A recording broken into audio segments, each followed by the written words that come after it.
Welcome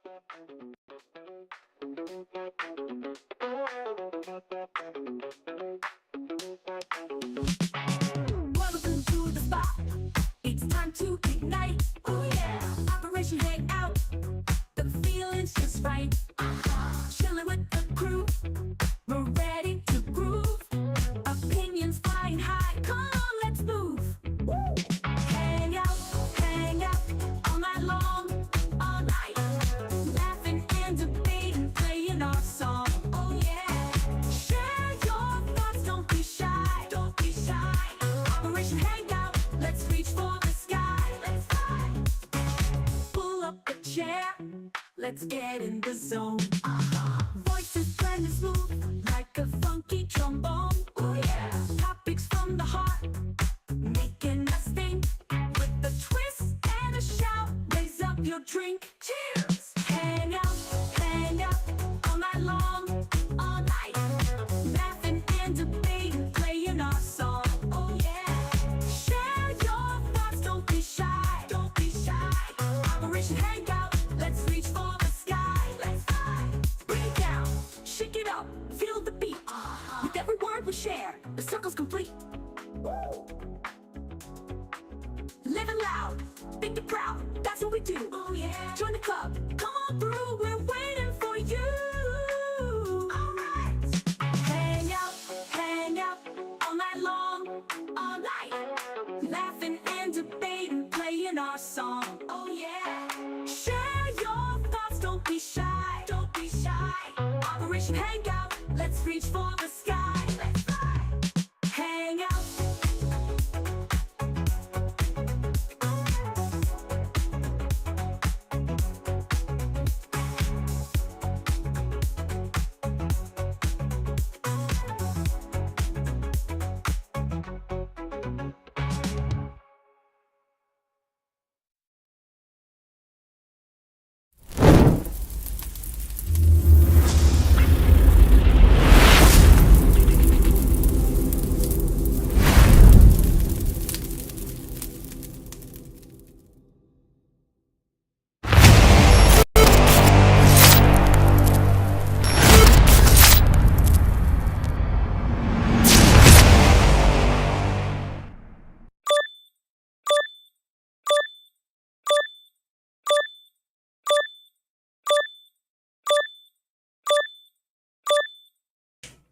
What is going on, everybody? We're back at it. Another stream, another live. You know where you're at.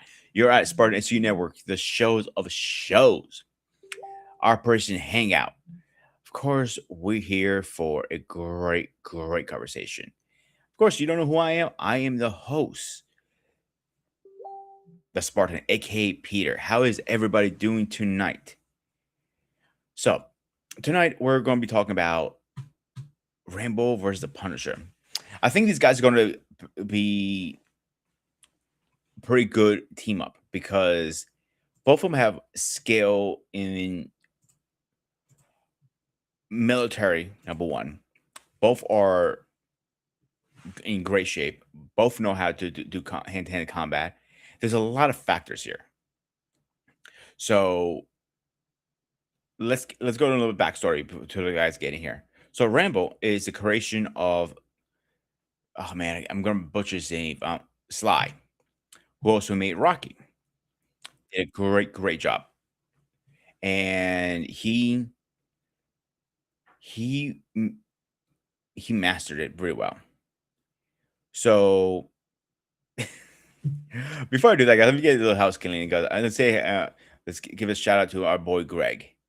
Eric, what is going on? And yes, I am dressed up today. Tonight, for you guys who are not familiar with my background, I am Greek Orthodox.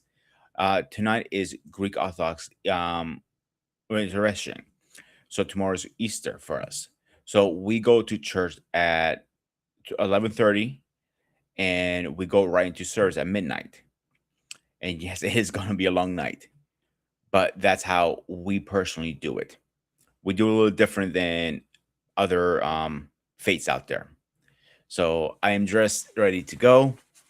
If you guys like how I look, give me a nice thumbs up or something in the chat. So let me know if I'm dressed decent enough. So, but back to it. So Rambo was a Sylvester Stallone's creation. He did a great job. He had made a lot of movies with these. I believe they're four all together. I'm not mistaken. Um, I'm gonna look it up right now because I didn't have that all prepared. That was my fault, guys. Over here, boom. All right. So the first one was 1982, First Blood, and I think it was incredible. So let's get that in here first before we move on. Ladies and gentlemen, please rise for our president.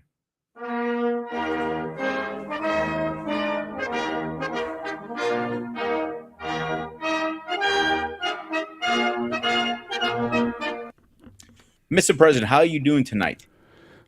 Pretty wiped. I got my first mow of the year, and so I trained. So I did my regular strength training, and but then I got out there with the grass and everything, and so it was a lot of physical labor today. So I don't know how good I'm going to be for the show, but pretty wiped from that.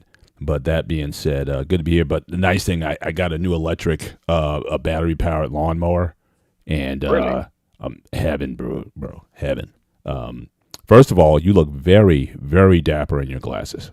No cap. You look very, you look very nice in those glasses, sir. Very distinct. First time I think I've never seen you in glasses, but you. You look seen me very, with glasses before. You used to see me a couple of times. maybe, I don't wear but them often. I'm noticing them just today. So, but yeah, you look very handsome, sir. Well, thank you. Like I said earlier, tonight is Greek Orthodox, so I'm definitely dressed for my finest. So ready to look presentable at church.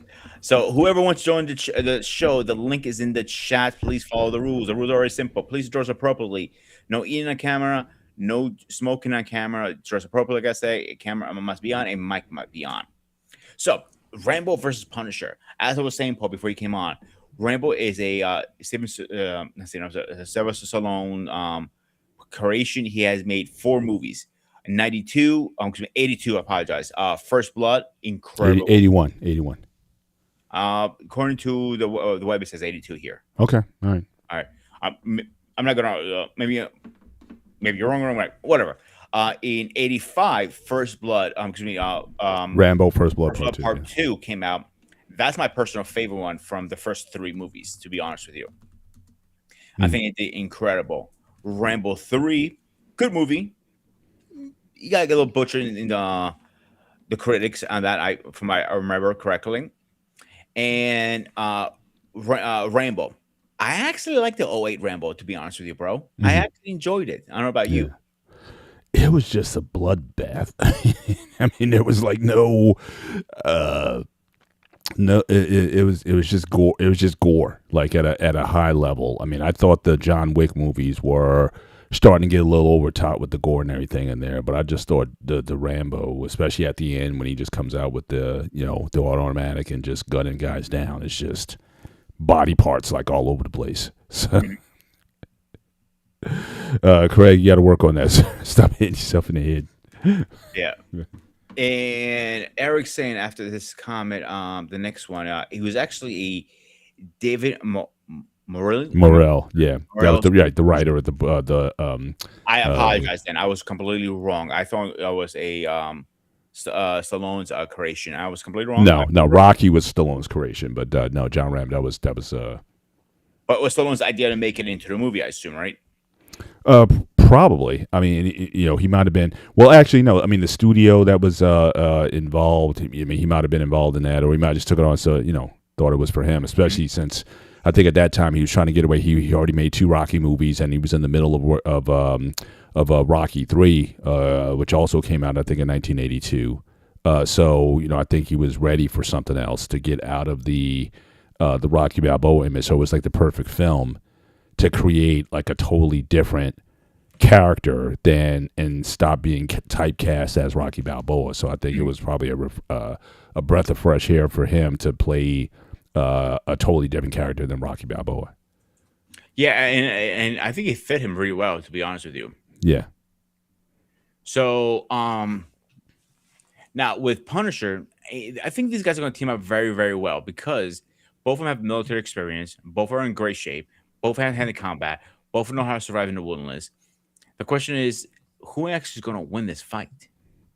Well, I'm not sure if both can survive in the wilderness because at least, and again, a lot of this is going to depend. We didn't talk about canon, or we don't talk about like in what parameters are we going to bind these characters in, what worlds they're in. Because again, once you start getting into these expanded universes and different considerations, all these guys get amped up over time. So if I wanted to stick with the movies, I think Rambo is definitely, when you talk about guerrilla warfare tactics, I think certainly Rambo may have the edge there. Whereas I think, at least from what I've seen, Punisher seems to be a more urban fighter than Rambo. So again, a lot of this fight is going to depend on where it is.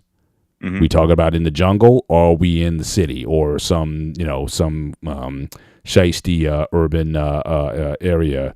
Who's going to have the higher ground at that? I think both of them are lethal, regardless of where you put them. But I think certainly from what we've seen from the movies, Rambo seems to be, he almost becomes an animal in the wild environments. In fact, I was just watching a video earlier, like Rambo versus Predator. In fact, what I just found out today, which I didn't know, was that Predator was supposed to have Stallone, not Arnold, as Dutch in the movie.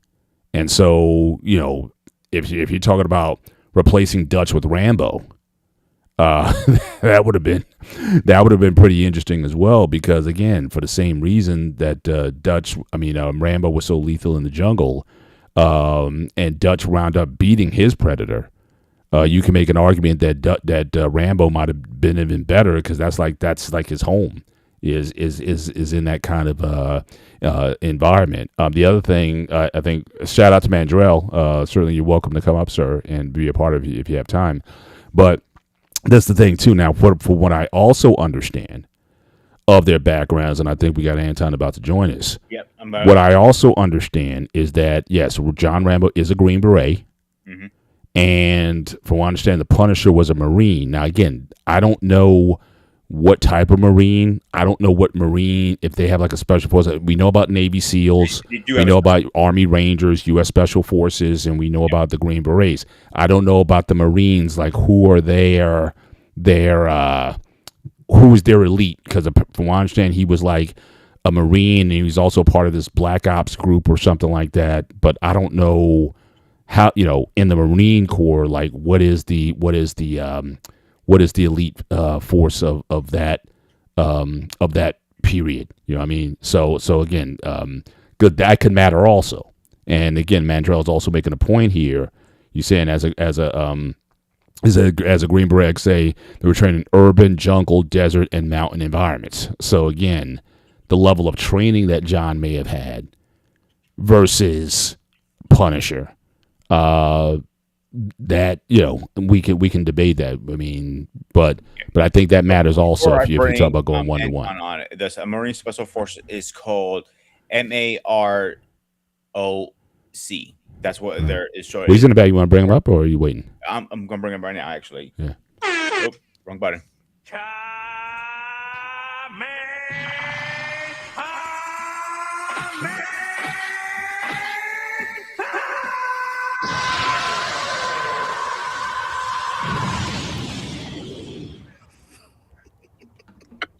He gets a kick out of that every. He does. He really does.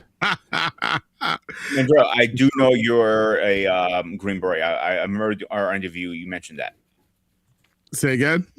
I was talking about Mandrell, right? Marsoc. Yes, Green Raiders. Yeah, the Marsoc. Now again, depending on who you ask, everybody thinks that they're the best, right? So again, like you said, you got the U.S. Special Forces, Navy SEALs.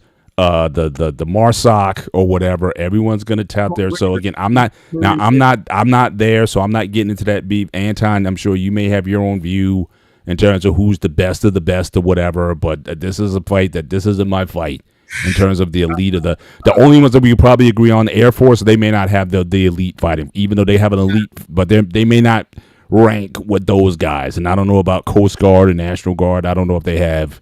It's pretty unlikely that they have like an elite team or something like that. The Air Force does have a special operations group. They do, right? But I'm taking in terms of the ranking of the when you talk about the best of the best, you're gonna put your Navy SEALs, Green Berets, U.S. Special Forces or Rangers, and MARSOC. I mean, I guess that's the final four, right?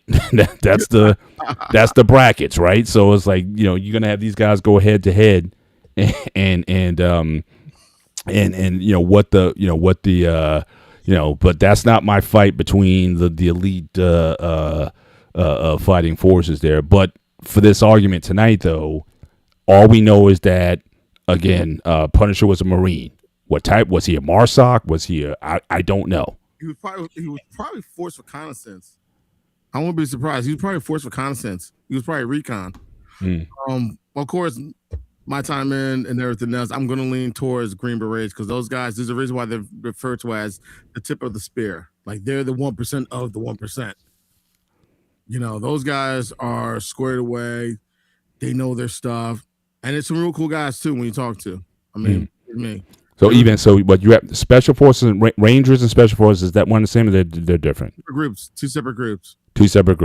So within the Army, you have Rangers, and yes, Special Forces and Green Berets. Well, Special Forces is also known as Green Berets, but we always know them as Berets. Special Forces are the Green Berets. Correct. Got it. Okay. So it's two groups then. All right. Yeah, it sounds complicated, but it's not actually. They're different, but under the same category almost. If that makes sense. Between who? Special Forces and Green Berets. Yeah, Special Forces are the Green Berets. Correct. You have the Army Rangers, and then you got other groups such as, like, say, for example, you have the Night Stalkers. They're an airborne attached group and everything else. Each group usually wears a different color beret. Like Special Forces, of course, wear the green beret. Mm-hmm. All right, that's how they stand out. Right. Just used to wear the black beret long time back, but then back in 2001. They start wearing the tan beret. It's also referred to as Darby tan in tribute to William Darby. He was the man who founded the Ranger School. Right. So why the name? Why they go back and forth with the names like that? Because I've heard both used interchangeably, and sometimes they get confused in terms of who's who. But why not stick with who decided to name them the Green Berets and who decides to change from Green Berets to Special Forces? But like I said, I've heard back and forth to both terms used, especially in news media. It's usually coincide. Green Berets and Special Forces usually coincide with one another. Mandrell could answer it a whole lot better. But there is a story on how the Green Berets earned that title. And I remember hearing from some old school Green Berets where they were at a time they weren't authorized to wear the berets. And then one of the stories I read about, and then one of the stories I also heard from one of those OG berets is John F. Kennedy went to visit them at the Special Warfare School down in Fort Bragg. And this is during the time of Vietnam. Mm-hmm. When they were showing their specialties and excellence in what they were doing, Kennedy signed an order authorizing them wearing the Green Berets. And the person who started the Green Berets was Colonel Aaron Banks. Yes, and if I remember reading about it, but like I said, Mandrell will know it better because he's a Green Beret himself. If I remember, he was trained with the SAS, the British SAS, their special operating troops, the Special Arms Service. Yeah. So I think it goes back to that history why they wear the Green Beret. But like I said, Mandrell would know that a whole lot better because he's a Green Beret himself. He knows the story about it better. But one of the stories I remember hearing was Kennedy authorized him to wear it. One cool story, the story he was telling me, the guy was telling me, when they weren't authorized to wear them. And when they heard Kennedy was coming to Fort Bragg to see them, they didn't have enough berets. So one of the things they did was they would grab different color berets and they painted them green. So they painted the green, wore them in formation, and at the time, what's good, Mandrell? My man's in the house. Mandrell, you there? He's under. There you go. Can you hear me? I only have a few Yeah. minutes. What's up? A few minutes. I just said You kind of faint. You sound like you're in the hallway. Sorry about that. The audio is not good. Huh. How about now? A little better. Still, Well, a little bit better, but you still can sound kind of shallow, like you're in the hallway. All right. I just switched this. There up. you go. There you go. better. There we go.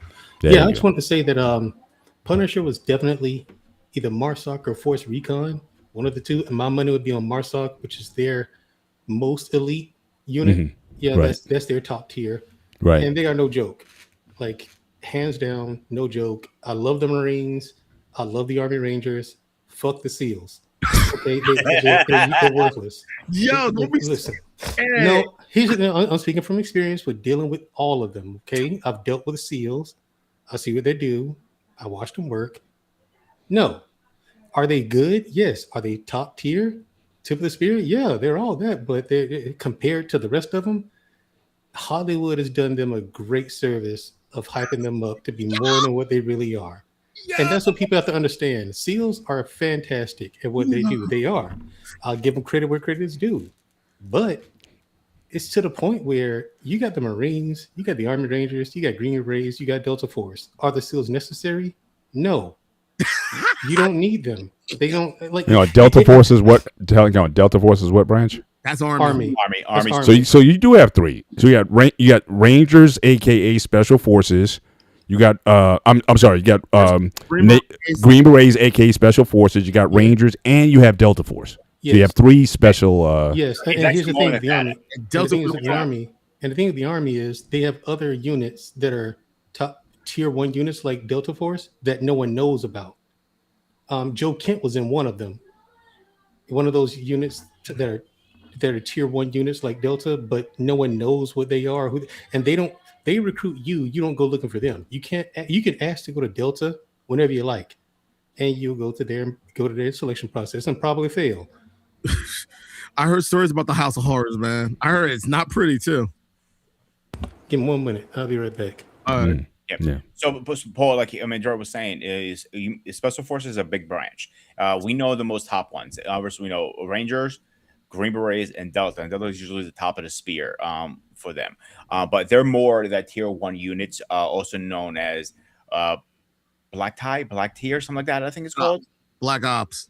Black Ops. Thank you, Black Ops. Those are the guys that don't officially exist. Those are the guys you hear about, but you don't confirm or deny. I'll put it this way, Paul. When you see them on the street, they're rough around the edges. They're long beard, long hair, short hair, whatever. They will not look nothing like special operation military units. And there are multiple units. So that's the key word, units. Because Ranger unit is one. Green Beret is another unit. Delta Force is another unit. And it goes on and on and on. Right. So, like in Major's case, he was assigned to Green Beret unit. If he stayed in long enough, he could have gone to Delta later on. Who knows? Or Black Ops. So it's really Delta is the 1% of the 1%. Pretty much. From my Got it. Yeah. Got it. Again, Major can answer more of the question because he was actually lived it and experienced it. I'm going in it as a person who's crazy about the military and as a fan. So somebody who lived it, he's more can answer the questions right to the point versus me. I'm talking from the outsider, if that makes sense. Yeah, for sure. Yeah, for sure. So also the Punisher, another thing, and we didn't mention yet. Not only he was Marine, he was also FBI in his storyline too. Okay. Yeah, so he has that training on top of it. Right. So in the what movie was it? 2008, I think was it? The Punisher with Kim Caviezel, right? was it? No, it wasn't Diesel. I'm trying to find out right now. I know Dolph Lundgren did one. I think Jim Caviezel did another version. I'm looking it up right now, actually. Give me 1 second. Because they did Don Guido did the one version. You're correct about that. 04 it came out. Okay, 04. And the main character was Thompson Gent. He played the Punisher. and John Travolta played the villain as the big mafia guy. In that movie, they show him as Marine and FBI. And towards the movie when it starts, he finally retired from the FBI field agent. He was going to get a desk job in London, I believe it was, if I remember correctly. It was a great movie. It was one of my favorite Punisher movies so far. Yeah. Um, Now, go if I ahead. understand, Frank Castle is consistent through the storyline that what drove him to be it was the murder of the deletion of his family. That was Correct. It usually that's does the same. consistent throughout. Okay. Yeah, the same. The way they delete them it changes from story to story. Okay. Some of Okay. it- But that's a main some of them driver. Are Yeah. some of them they get assassinated. Someone was like a cold-blooded murder, an accident. That changes around, but deletion by the mob was correct from all storylines. Doesn't matter which version you read, that is still stays the same. They also have a TV Gotcha. series too of it too. Yes, Disney Plus made it. Actually, correction. Netflix made it at first, and for some All right, I'm reason, back. yeah, for some welcome back. So some reason Netflix does what Netflix always does. When they have something hot going, they always cancel it for some weird reason. I don't understand Netflix's mentality. And like somebody needs to shoot them in the groin. I think. Yeah, I know. Yeah, If I remember, Yeah. John Berthal was in the television series. He's the guy that played Ben Affleck's brother in the Accountant series. In the Accountant. yeah. So the show is actually has a comeback right now. So after Disney bought Marvel, they put it on a back burner. But right now, its new season is coming out soon. It's going to be on Disney Plus. Don't I? From my knowledge, I don't have a date on it yet, but a new season is coming out soon. Right now, there are 2 seasons. The guy who played in The Walking Dead, John Betrell, am I pronouncing that correctly? He's the main character. Wonderful job. Great character he picked for himself. And also, I think the one good thing about him as well, he took that and he applied it when he did The Accountant with Ben Affleck. He did both movies with Ben Affleck. He plays his brother in The Accountant, if I remember. And also, if I remember, he did another recent series on Netflix called His and Hers. Mm-hmm. He took some of that from it as well, and he's very good. Here we go, Eric's comments again. So I'm going to push back on that. The 2004 version, I think it did justice to the series. It was my personal opinion. Now the 80s version, I think there was a garbage of shit. To be honest with you, it was the worst Punisher movie I've ever seen. CGI and Oh, everything. that's the Dolph Lundgren. I think. Right. And that is my personal opinion. They also made another one later on called, let me see, 2016 it came out, I believe. Yes. No, it's not 2016. It came out in 2000 something. Of a different character. 2008. That's what it was. Warzone. God, that was a horrible movie. Oh, I didn't see that one. I heard stories about that one. Yeah. Cast was great. I can't deny it wasn't the cast, it was the writing. It was horrible writing.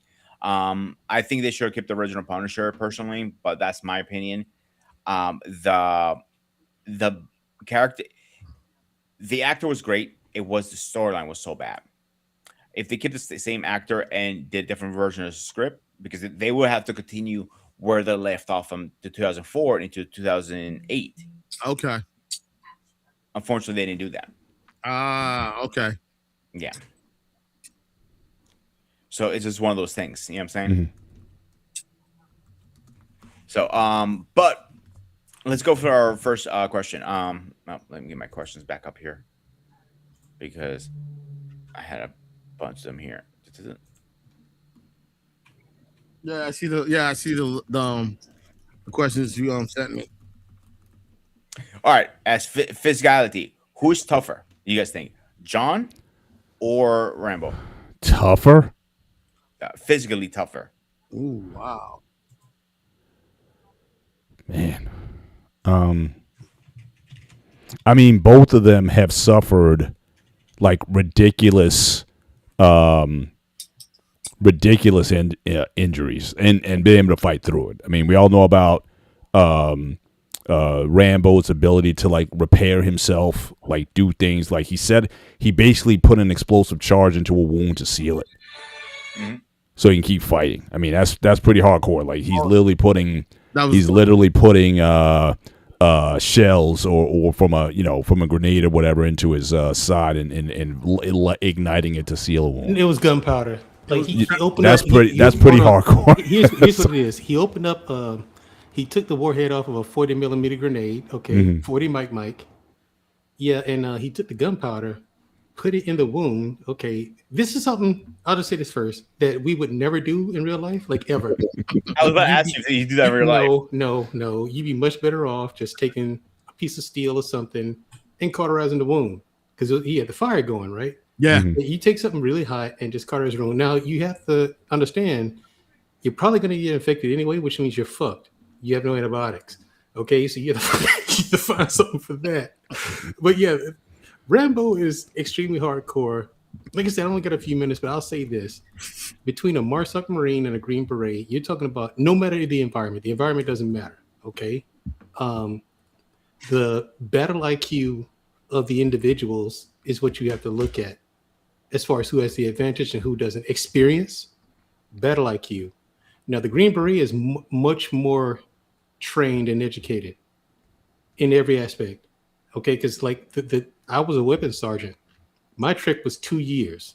Nice. Okay, just to train to be a Green Beret. I was in training for 2 years. That's after the selection process. Okay, so you're talking about like if you want to be a medical sergeant, you want to be a medical, you're looking at 3.5, 4 years. Damn. Okay, It's a long process. I know that. It's a long process, but it's worth it at the end. I guarantee it. Because now I don't have to hunt for money. I can just take a contract anytime, anywhere, and just get money. You know what I'm saying? Work is an option for you. And if you're not making six figures as a former Green Beret, it's because you don't want to or you're retarded. One of the two. But anyway, as far as skill in battle between Rambo and Punisher, I'd have to give it to Rambo. He'd be much more of an intelligent. He'd be much more prone to use his environment. Even if it's urban, he'd use much more of his environment. So Punisher would not be fighting just Rambo. It's Rambo and the 8,000 traps he'd have set for him. You know what I'm saying? That's the thing. We got to set some parameters on what environment are we in. Like I said, is this a jungle environment? Now I know you said, Mandrell, that Green Berets you can fight like in any environment, but certainly I'm going just based off of the movies. Rambo tends to be at his best in a more jungle type of. He tends to find himself there more so in an urban street city environment. In the third one, he was in Afghanistan, the mountains. He did pretty good there. Yeah. But here's the thing: they're both going to fight to the death.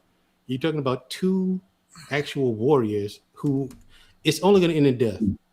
It's only going to end in death. Period. They're not going to fight to just and be friends at the end. No, they're trying to. If they like in real life to correlate it, it's like okay, that's why Green Berets are usually very temperate people and measured people, because if you and we used to joke about this in the army too, like they're brainwashing us, right? We used to say that kind of stuff all the time, like, or we say stuff like, "Oh, it doesn't matter. I'm gonna die 5 years after I get out anyway." Like so we know that there's something going on. Well, and the thing is, like, if you're switched on, you're switched on. And no one's gonna switch that off. You know what I'm saying? Just like in Rambo 1, when he got triggered, that was it. Right. There was no turning back. And there's a measure of that in real life for Green Berets, probably for MARSOC too, but definitely for Green Berets. Like I said, the MARSOC guys, Jesus Christ, dude. Yes, these guys are motivated. They're pit bulls and Rottweilers that have been chained up and starved for a week. And then they see fresh blood out there anytime there's a battle. Like they're ready to go all the time. Green Berets, we're ready to go as well, but we're much more methodical and we don't lead with emotion. Emotion's there, but we don't let that guide our decisions or movements. The target is you, and we're going to kill you in the most efficient and quick way as possible. You know what I'm saying? If I can throw a rock and hit you in between the eyes and that kills you, cool. I'm going to do that. If I can hit you with a car, I'm going to do that. It doesn't matter. You know what I mean? All right, but you're saying now. I'll want to ask you this: You're talking about in your time. Now, Rambo, he was a Green Beret in Vietnam, and we all know the famous speech from Troutman when he visits the sheriff and he says, you know what you're dealing with and all this kind of stuff, and what John's job description was. Is that job description still what the Green Berets do? Because first of all, Vietnam in general seems to be like they were doing stuff that you would think by today's standards is not allowed anymore. Oh no, absolutely, and much more. That job description was a very short list of things, because again, there's 12 people per ODA. ODA stands for Operational Detachment Alpha. That's just a long way of saying a team. There's 12 people per team. Me, when I was in Afghanistan, we were 200 miles behind enemy lines. We were there for 4 months, unsupervised. It was just us. So, I mean, you talk about rules and engagements and things like that. There might be times where you can't bother with that. You have to do what you have to do to get the mission accomplished or to survive. No, I get that. Know? So that whole thing that Troutman was talking about with Rambo, yes, they still teach that very much so. Wow. You have to. The thing is, you have to, because we went to South America and that was the jungle environment. You know what I mean? So that's when you get to do the Rambo stuff from the second movie. You know what I mean? That's when that stuff comes into play. Right. But it seemed like he was ordered to do, like with Troutman, like they were ordered to do certain vile acts. And like I said, John, his job was like bodily disposal. I mean, like that's you do that. I'm like, what is? Here's what remember what he said during in the movie. He says, "You don't know what you're dealing with." He's a trained killer. That's what he knows to do is kill. Yeah, there's a part of that too. Kill. But also look at how he did it. The traps, the thinking outside the box, like giving himself stitches. You know what I'm saying? Things like that. Hunting while he was out there. And yeah, you have to do that too. You have to learn how to hunt. That's a part of your training. To eat things that make a billy goat puke. Yes, you do. And I remember one time they were telling us, listen, I used to know that whole line. I used to know that by heart. You know, that whole line. That was like the most memorable line in the Rambo movie. It was that Hartman speech. I never thought that I would eat earthworms. Never thought that I would eat grubs, grasshoppers and stuff. But here's the thing, but I did. But here's what they keep telling us. Listen, burn it if you have to. There's no such thing as medium rare out here. Everything is well done. Okay, everything is well done. Do not fuck around. They tell us they were serious about that. Yeah, everything is well done out here. Okay, fellas. And like I see Rambo, and I know some other Green Berets older from before your generation. They say they use survivor knives. Do you guys actually use that weapon with you, or is that you do? And you do, and every Green Beret is issued a knife. You know what I mean, with its own serial number, and you don't take that with you. That's more something you put in your trophy case. You know what I'm saying? It's called a Yarborough knife. It's called a Yarborough knife, and it's something people just you kind of put in the trophy case. You never take. Not that you couldn't. You definitely could. It is a knife. It is effective. Yes, but it's one of those things you keep six. You kind of it has sentimental value. You don't want to fuck it up. You know what I'm saying? Souvenir from your time. Right. When you went through selection and not selection, you graduated the Q course with that. That's what I mean. You go through selection and then the Q course. Yeah. When you get your green beret, your long tab, you're allowed to wear your green beret now. You get your Yarborough knife. Yes, but the survival knives, yeah, definitely has a compass on it. Little tools in there to like fishing hooks and things like that. Yeah, you definitely do. Of course, you got the technology and things out there now today to where you probably won't have to, but just in case, that's not hard. That's not a bad idea. You know what I'm saying? Just have the knowledge in your arsenal. Yes, and just having it in your loadout is not a bad idea. Before we move on, guys. Okay, I'm gonna step off. I'm gonna hand the helm to Paul. Paul, you're in charge. Don't screw anything up, please. But seriously, guys, I'm heading to church. So for my Orthodox brothers out there, have a great reception, and I'll see you guys on the flip side tomorrow. Happy Bone, Easter. you have Yeah. to help. Yep, you I'm got going it. You got it. Yeah.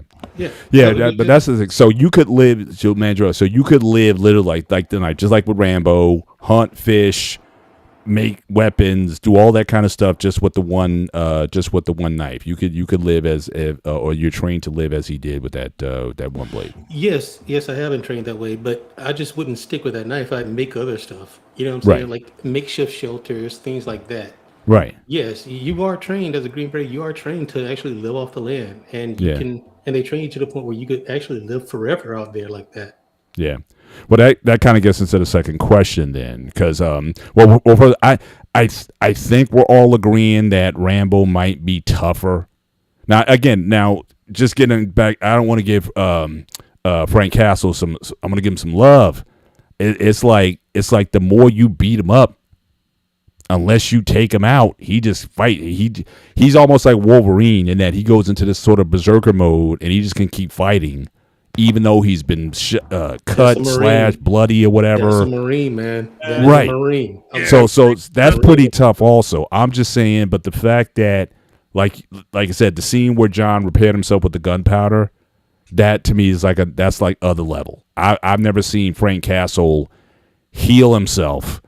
So like that, so he can go back and fight again, like that or whatever. So I think that he has at least the survival tactics to stay in over Frank Castle. But I mean, both of them are like above normal human beings. They're not ordinary.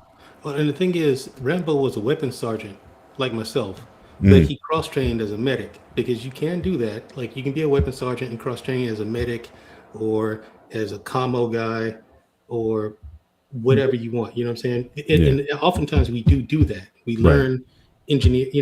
Either like an engineer sergeant, he might learn weapons. He might learn commo, something just in case. Say your weapons guy goes down, someone else can come in and step in and do my job. Right. The medic goes down, someone else can step up and do his job. Right. So Rambo was weapons and medic. And as a weapons sergeant, yes, I got to fire just about every firearm on the planet. Right. I had to learn how to use them. Now he was also like a pilot, right? He could fly helicopters. He could do. Is that something also you get to do, or something to specialize in as well? If you want to fly certain flying objects, planes, helicopters, or whatever, is that a specialty as well, or is that just something for the movie? Oh, Mandrell, you there? You muted. Man, is Snake Eater. All right, so why don't you take that one on? As far as so again, the question: so are you sold in on who's tougher, whether it be John Rambo or Frank Castle? Like I said, I just know both of them can take a lot of abuse and keep on fighting. Right. But who would you give the edge to? I definitely have to give it to Rambo because you can't think of a time when he was in a situation where he couldn't get himself out of it. And I get that's Hollywood too, but a lot of those guys, like Mandrell was saying, like they know how to adapt and overcome. They know how to take a situation and find a way to work it to their advantage. Right. That's basically what it is. Like you really can't think of a situation that Frank Castle was in, and he was. There are times he's outmanned, outgunned, outmuscled, but he still finds a way out of it. Yeah. But then again, you know what? Marines are just they're used to they take pride in it's like they take pride in the odds are against us. They enjoy it. But Marines are Marines. They just, that's how they are. Yeah. Rambo always was someone that found a way to adapt to a situation. Right. And the best way I can describe it, my drill sergeants always say, always have a plan B. Right. And when what's plan B, they say improvise. Works all the time. It never fails. Right. So, which I think that gets into the next question, this idea of who can survive longer with no resources at all. I mean, like I said, the one thing we saw with Rambo was, again, all he needs is a knife. And again, he'll hunt for himself, make things, make clothes, make weapons, make traps, make fire. I mean, or like blow torches. Yeah. he can do all these things. He doesn't need much because again, when you're in those environments, you may not have much. So when you talk about living off the land, and as Mandrell said earlier, I mean, they're taught to be in those environments. Again, with the Marsoc, and for the rest of this conversation, let's just assume that Frank Castle is Marsoc or on that level. Okay. What are your thoughts on that in terms of who could, given no resources at all, who in terms of survivability, who do you think has got that edge? I would have to give it to Rambo because I know the Raiders and respect to those guys. Like those guys are also well trained and they know how to do some items similar to the Green Berets. Mandrell can answer it a whole lot better than I could because he's seen it firsthand. But Green Berets, you hear the stories about some of these guys, you meet some of the guys and everything else, and like I said, there's some real cool people. And when you hear about the training and what they have to endure to go through selection just to get an opportunity to go to the Q course. Mm-hmm. And selection used to be known as 2 weeks in hell. Now it's called 3 weeks in hell. Still got to go through the Q course. Right. And then once you go through the Q course, like Mandrell said, once you accomplish everything in the Q course, then you're in. Basically, you get your tab, you get your beret, and you're in. So you have to learn so many ways, so many aspects in it. And when you look at the movies, and yes, Hollywood likes to, make things a little bit more. And I kind of realized that when I first went in, they always say Hollywood's going to make things look a little bit more than what it really is. Yeah. But the one thing that I've always noticed with Rambo in each movie, in the first one, he was in a mountain town in Washington State, I think. Yeah. Second one, he's in prison. He's in prison. He's in a prison camp or whatever, and he gets sprung out for the special assignment. Yeah. And then the third movie, he's like in Thailand or something like that, or so they. And it goes to Afghanistan. Yeah. And then, of course, I think the fourth one that he did, he was in Burma, I think. Yeah. In the jungles, he was in Burma. So he literally wanted to stay off the grid and away from civilization. And I think that's what convinced him to finally go home. And then the last one, he's home in Arizona, living on a ranch, just going about his business. And then after everything happens, something that I remember that my drill sergeant always said, he broke out the nasty habits. And I remember one of my drill sergeants said, old habits die hard, nasty habits you never let go of. Yeah. And then when you saw what Rambo did in the last one against the cartel, I tell people he broke out the nasty habits. That's what he did. And he made sure all those individuals, were recipients of the nasty habits. Right. That's the way I can put it. Right. So in terms of resources, we talk about Rambo. Now, again, this might be hard. You're saying, all right, so who wins in a straight up hand-to-hand fight? Now, again, when you say hand-to-hand, so we're talking about taking away weapon is literally that. No weapons, no knives, no, just. But I would say this, to be fair to both of them, they're gonna probably try to use anything they get their hands on. It's like the thing with the John Wick series. He'll use anything. He'll use pencils. He killed the dude with a book. I mean, literally, he broke his neck with a book. You know what I mean? So I'm saying that. I mean, all bets off at that point. If it's in a building setting, if it's in the jungle or something, or if they're just in a dojo or something, and it's just the mat open, and they'll find a way to have a full on fight in a phone booth. Yeah. That's how it is. You hear the story about John Wick, in the first movie, of course, and I want to go off base. Remember what the crime boss was telling his lawyer? He killed 30 men with a pencil. 30 men with a pencil. And when you first hear that, you're like, what? Yeah.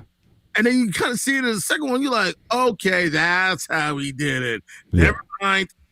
So, Rambo always had something. Always, found a way to make sure that you were not going to get the upper hand on him. Mhm. Cap was also the same way too. It's Yeah. like you can put those two guys in a phone booth and they'll find a way to go all out. Like that's what makes them, dangerous. That's why you got to respect them for the skills they learn as well. Right. Now, Eric brings up the point. He's saying that the official Marvel. Now, see, this is the one thing with these debates that gets hard, because we're saying the official Marvel handbook should have relevancy in this debate. So you're talking about I know. The official Rambo was born in obviously a novel and then in a live action. Marvel Universe, to me, that's a totally different medium, but you bring that character into live action. Now, I know you have disdain for the movies, or at least certainly the movies don't match the character in the book. But if you're going to have any type of apples and oranges comparison, True. we got to have an area where they both play out. So again, unfortunately for this debate, we may have to deal with the Punisher of the movies, not the Punisher from Marvel Universe. And my issue with any of these debates, if you're going to go to the comics, that's where I jump off, because what they've done with some of these characters over the years have basically made these guys like Hulk became godlike.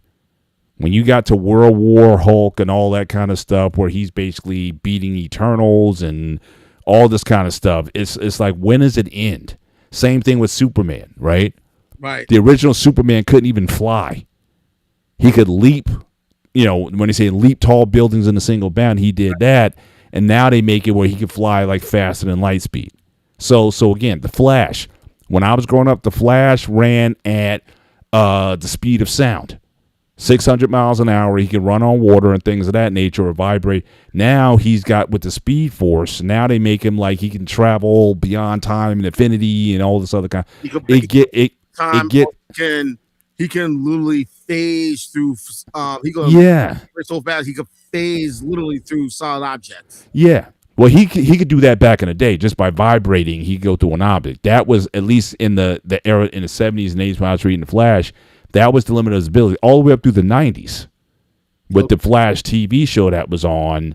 Again, his speed was around, again, about the speed of sound, 660 miles an hour plus or whatever. Right. But then they made his speed just off the charts, where it doesn't make sense anymore. So I think the comics have taken some of these characters' powers and abilities so far out that it's hard to have debate, because you say Flash, what Flash are you talking about? And for us being Gen X, we're like, okay, you talk about the Flash that we grew up on? Are we talking about this current version? And are we talking about Wally West? Are we talking about Barry Allen? Exactly. And you're right. So it's like all of these are going to be a snapshot in time. That's why, like I said, we had the one debate a few months ago on Superman, who's the best Superman. We only took the Superman from the films. So again, we had Frank Cavill, we had the new guy Corey Sweath, we had Brandon Routh, and we had Christopher Reeve. Those are the only Supermans we used, and we laid to the movies. I think that's the only way you can really have a fair discussion, because again, the comics just go all over the place. Who's stronger, Superman or Hulk? I don't know. Both have planet. They can destroy a planet with one punch. In the movie, also, what it did was, and I think the Brandon Roth version, I give them credit, is it shows that Superman didn't learn his powers accidentally. Like, he didn't master them. Like, he's just starting to learn his powers, and he's trying to figure it out. Like the part when he's still a kid in school, and he's hearing everything. Like, he can hear everything going on. Yeah. And it's driving him crazy. Yeah, that was the Henry Cavill. That was Brandon Routh was like basically Superman Returns right after Superman. Yeah, you talk about the Henry Cavill, right, where he had to master it was painful for him, like in terms of it was like sensory overload. Yeah, so they did a lot. So they did a lot of that because it showed that you're not going to learn how to do this overnight.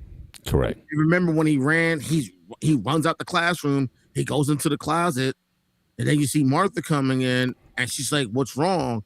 And she's like, "I can hear everything." Exactly. Yeah. And she said the one thing that makes it sense: make it small. Yeah. Is on my voice. And he learned how to basically not to go from everything being this big. Exactly. Yep. Yeah. And it made him comfortable. And he learned over time to master that skill. He learned to overcome that challenge. Right. And people don't realize how powerful that is. Mm-hmm. You know, for anyone like okay, and I don't want to get too far off track, but we'll get back into that a little bit later. But I think what it is, what the Punisher, it's kind of hard to go by everything that we all remember because not everyone has read the comics. Right. And then you have some people that may have seen the movies who may not have seen the different variations of the movies and the series as well. And then you got some people that are just basing everything off the Marvel Encyclopedia. Right. And sometimes it's like, how do you judge it? Right. Right.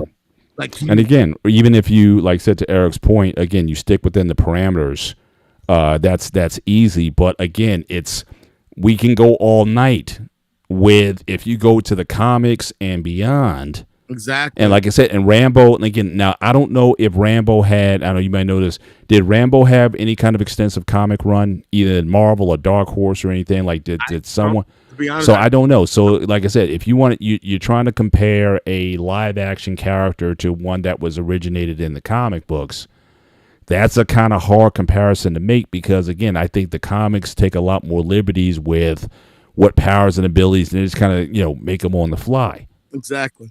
Or they can just do a total reimagine of the character, and he's just something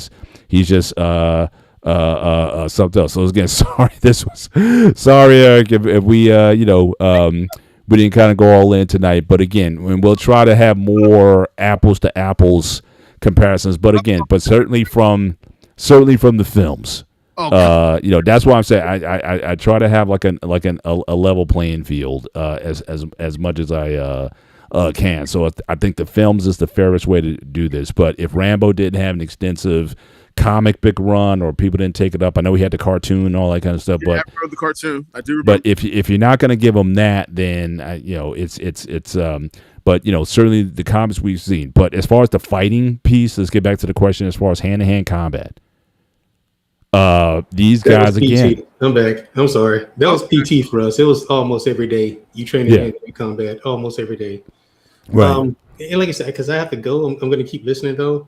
Sure. Okay. My short answer is the advantage goes to Rambo, like by a large margin, given the feats we've seen. You think so? I mean, now when you talk about comic books, good Lord. I mean, but again, Rambo wasn't a comic. That's what I'm saying. Right. So I don't want to use the Punisher of the comics versus a live action character. Right. Now, the live action character versus Rambo, the advantage is going to go to the Green Beret because his experience and his training, his knowledge. Okay, how he applies it, that's going to be the plus or minus for him. How he applies it in battle. Same thing goes for the Marine, because it's going to be a tough fight. It's not going to be a cakewalk for either one of them. I'm not saying it's going to be easy or blowout. It's going to be by a short margin. You know what I'm saying? It's just now you're talking about a spectrum of how short that margin is going to be. Well, let me ask you this, and you also, since you have a background in martial arts as well, will the fight boil down to who can keep their cool, or who's going to go? Because both of these guys can go berserker, right? Like you said, when that switch goes on, it's on. You got an animal on your hands. Yes, you do. But is it who can be still engaged here? Because I'm thinking the fact that you got two animals going at it, someone has to be smart enough to kind of have awareness of where they are. You know what I mean? Like I said, the advantage goes to the Green Beret then in that case. Yeah. Because if Frank Castle goes off, like he's just in another mode, but someone's got to be smart here. You know what I mean? I love my Marines. I do. However, if it comes down to who has to keep the cool head, you lost that one and you know it. Okay. But I gotta go. My thing is advantage Green Beret, unbiased opinion. Unbiased it is, believe it or not. Yeah, whatever, Snake Eater. But yeah, I'll try to make it to the sports show on Wednesday. Okay. I'll take me on that. Okay. But yeah, that's my thing. I I'll think say, Rambo is just- I'll touch base with you Wednesday day. We can I just think confirm, that Rambo would take this one. It would not be an easy fight, though. yeah, It would not be easy. Okay. yeah, Okay. Because, like I said, Green Berets, yeah, we are. Like, we're the only thing under Delta. Like, the only step that we can make as far as being more elite is Delta Force. And we all know that they're number one, period. Like, But what are they elite on? I know you got to go. And I may ask you this offline, but I'd like to know, what are they elite on? Are they better fighters? Are they better thinkers? Are they better everything? Or it's just like a certain skill set that they have Green over Berets the or Delta. upset the Delta over the Green Berets? That's about Oh, Delta. of them is fighting, period. Like, I mean, Fighting. marksmanship. Look, anything combat related, they're leaps and bounds over us. It's Wow. actually like super soldier type shit. like when you see them operate, dude, I've never seen anyone go into a full sprint making headshots. Not just one, Damn. several. I mean, full Wow. sprint, bumping up and down, headshot. Are you? It's unreal. It's unreal. Yeah, I'm telling you that. Yeah, that's people other talking level. about World SEAL Team 6. Yeah, that's nothing. They're nothing compared to Delta. No, you're not. You're not that good. I'm sorry. You're just wow. All I can say is wow. You know, it's kind of unfair. Yeah. But that's my thing. Advantage goes to the Green Beret. I think that Rambo would win, but not by some large margin. yeah. All right, fellas. Y'all have a good one. All right. Thanks for stopping by. Appreciate you. Later. Okay, you have a good one. All right. All right. So, So hand to hand. All right. So, do you agree hand to hand? You give it to Rambo, or you give him to Frank Castle? No. I'll give it to I gotta agree with Mandrell. Like you gotta give it to Rambo, but by a very slim margin. Mm. Because these guys are taught like you're in a situation, you need to survive, do whatever it takes. Mhm. Playing the Yeah. and Right. put someone But even saying that, and let me just get into this, because I think this is, we're talking about a lot of this discussion is certainly based on their backgrounds right. as a Green Beret and as a Marine or MRSOC. You can call them One of- also. Yeah. One of the questions here also is mindset and psychology. Who was more mentally broken, and does that make them stronger or weaker? Is the Punisher's lack of hesitation his disadvantage? Does Rambo's emotional restraint hold him back? Who was more focused under pressure? Who was more dangerous when pushed to an absolute limit?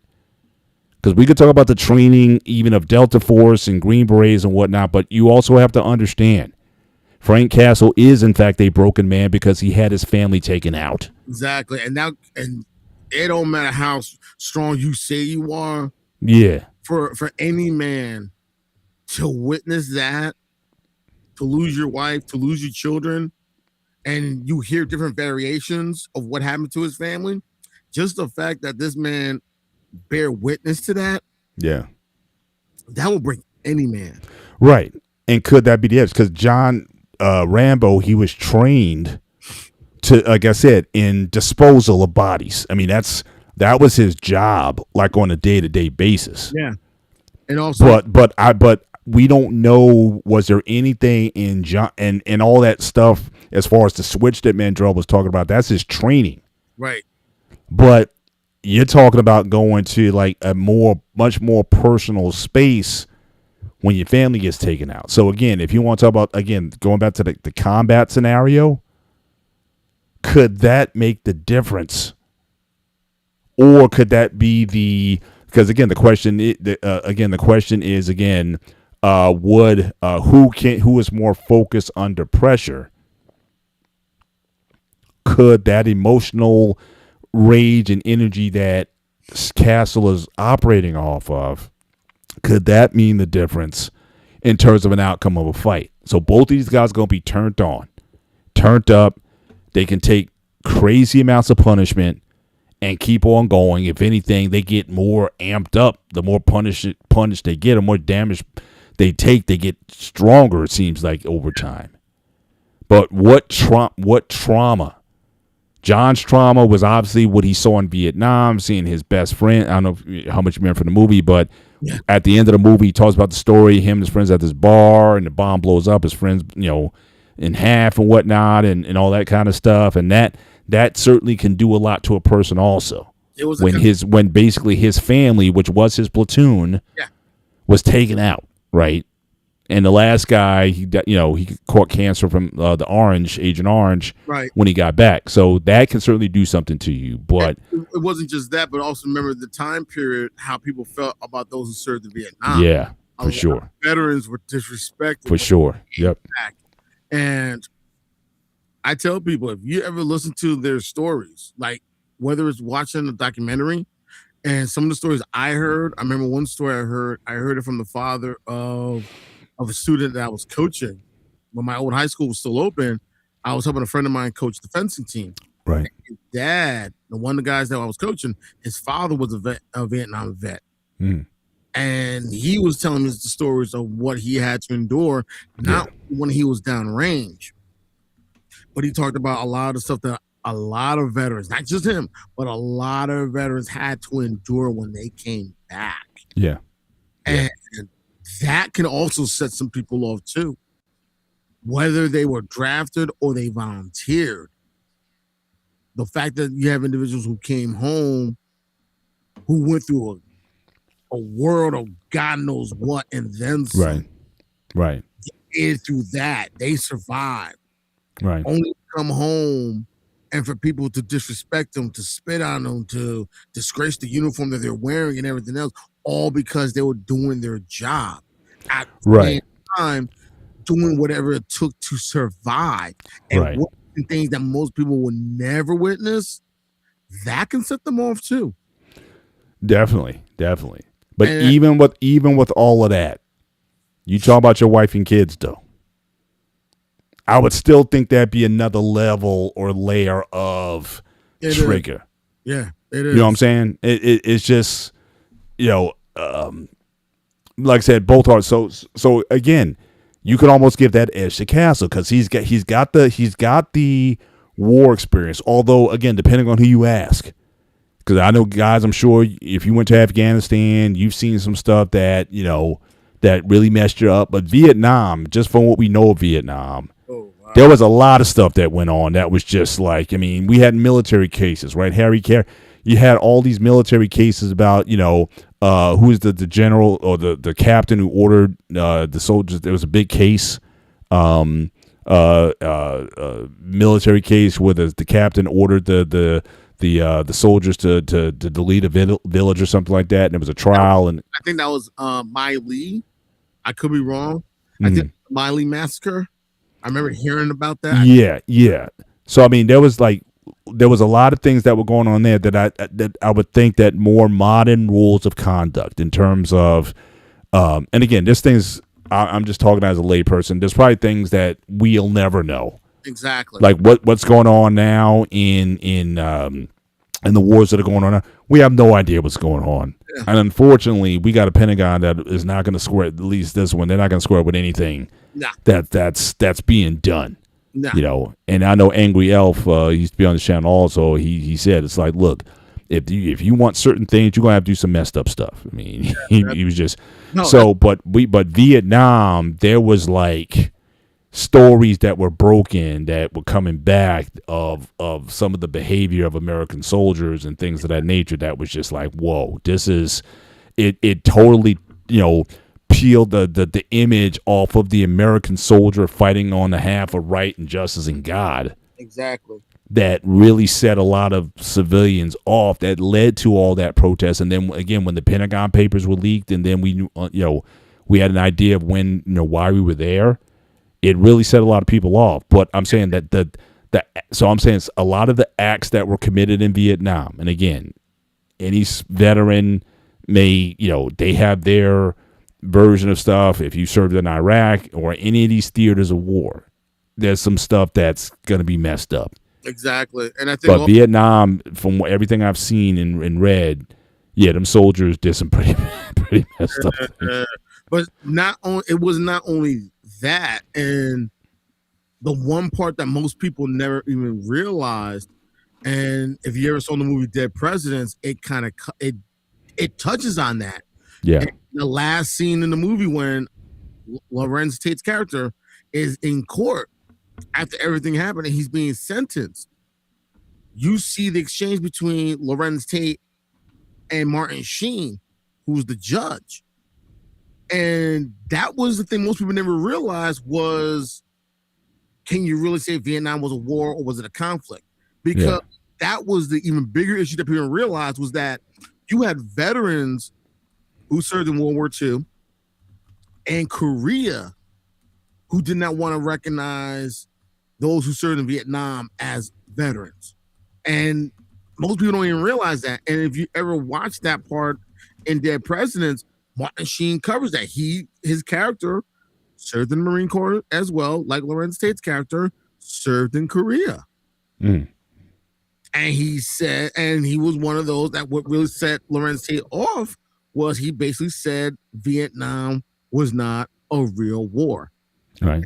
And a lot of guys, and from what I remember hearing, a lot of guys in Vietnam did not like hearing that. They felt like they got rubbed the wrong way when they heard that and it wasn't from protesters and it wasn't from just everyday people. They were hearing this from their fellow veterans. Mm. And when you had those who served in World War II in Korea saying things like that, it was like, how can you say that? Yeah. I took the oath just like you. I got dog tags like you. I went down range just like you. How are you going to sit there and say, I never fought, I never served in a war? Mm-hmm. And that was always the internal debate, amongst veterans. That was the one debate most people never saw, was the debate going on between veterans who served in Vietnam and veterans who served in World War II in Korea. Mm-hmm. And that was the one thing I think that also could have set Rambo off too, because it's one thing for the American public to disrespect you, but to get that type of disrespect from your fellow veterans. Yeah. It's interesting you mentioned Martin Sheen because he was in Apocalypse Now. Mm-hmm. And again, in that movie, a very different view of U.S. involvement, of the American soldier and everything that went on there, because he was involved in some pretty messed up things in that film. And then obviously you had Marlon Brando playing the captain. He just went. I mean, it was unbearable. I saw it. Not to get too off topic, I just saw it like maybe 6 months ago. Like it just came up, and I just wanted to watch it. No, I did. It's been a long time. Oh, okay. Past the memory, and if I saw it was clips and what I said, I want to watch the whole movie from start to finish. Okay. And I think this one was the director's cut or something. So it was 3.5, almost 4 hours, something like that. It was really long. Okay. And it was a disturbing film. I mean, there's no way around it. The Americans, you didn't know they were the good guys or not. So I'm thinking you got a John Rambo who's operating in that environment. Exactly. Probably doing more hellacious stuff that was actually shown in the film. Mm-hmm. And again, what can that do to the psyche of an individual, especially when you come back home? Exactly. But I would still say, all that being said, to see your wife and children taken out, that goes to a more sunken place. Ooh. So I would have to give that edge. And even so, in the hand-to-hand combat sort of thing, okay. Again, both of these guys, they get hit and they keep on fighting. They just keep going. I just think Frank, I mean, and Himber, they're not pulling their punches. They're not holding back. And that's I may have to give that to Castle in a hand-to-hand. Mm-hmm. I may have to give that to Castle. Okay. Well, I said in the phone booth. Yeah. I mean, that's a tough one. Scary thought to think about. Yeah, for sure. Another question we got here in terms of this. Really, I can kind of combine this into two questions, but it comes down to weapons and strategy and the environment that they're in. So you got who is more dangerous with prep time, right? So again, we're talking about, let's just say if this is a manhunt. Let's frame the scenario that one is after. So Punisher is sent in to capture John Rambo, and so you kind of know what's coming. Does Punisher's access to modern weapons give him too much of an advantage? Can Rambo's traps outsmart Punisher's tactics? Who adapts faster mid-fight? Who is more creative when it comes to deleting their enemies? And then again, this question here: who wins in the jungle? Who wins in a major city like New York? In a war zone, who wins in a one-on-one battle? I think we talked about that earlier. Or if both are hunting each other, who gets to drop first? So we're talking about this idea of so we said hand-to-hand combat, no weapons, right?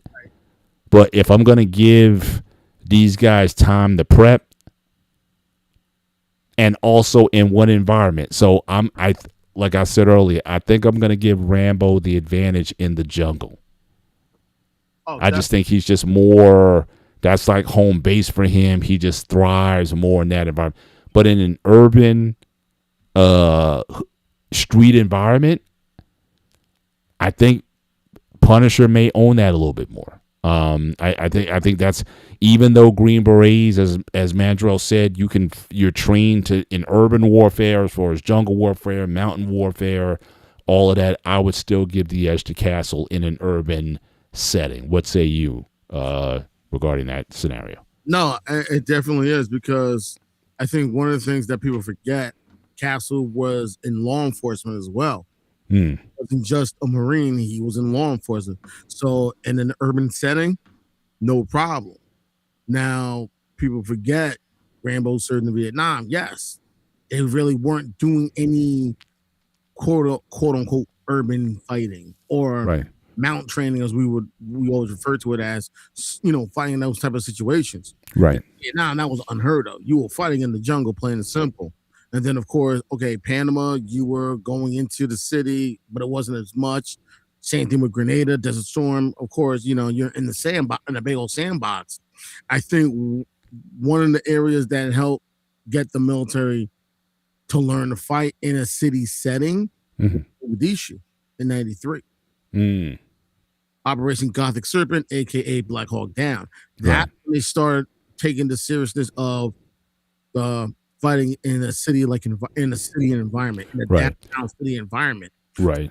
Rambo. Although I did see there was, if you remember Full Metal Jacket, yeah, there was some urban warfare in that movie, if you recall, especially the end scene and whatnot, where the soldier who's a girl, and at the end he basically puts her out of her misery. Yeah. But that was the first film I saw of Vietnam that wasn't just in the jungles per se. I think that one they did give you an element of urban warfare that was, again, just as gritty as anything else I've seen in that matter. But I agree with you though. I think I would still give Frank that edge, because he could, I just think knowing the lay of the land. But again, in terms of prep time, one knows who's coming, what's Frank gonna do, and what's Rambo gonna do in terms of prepping for that. That's an interesting question for me. That's interesting also, because it's like I said, it's a chess game. It could go either way. Yeah, both of them are trained how to be ready at all times. Right. How to prepare, how to be ready. Yeah. And basically everything that you'll see them go through, both of them would make sure all the rounds they need, weapons working. Yep. No malfunctions whatsoever. Communication's good. Blade is sharpened. They have an idea where they're going. What's their objective? They're going to go through that mental checklist. Both of them are going to go through that mental checklist of everything they need to do, everything they have at their disposal. Yeah. Yeah. And then when they look at everything and just see it as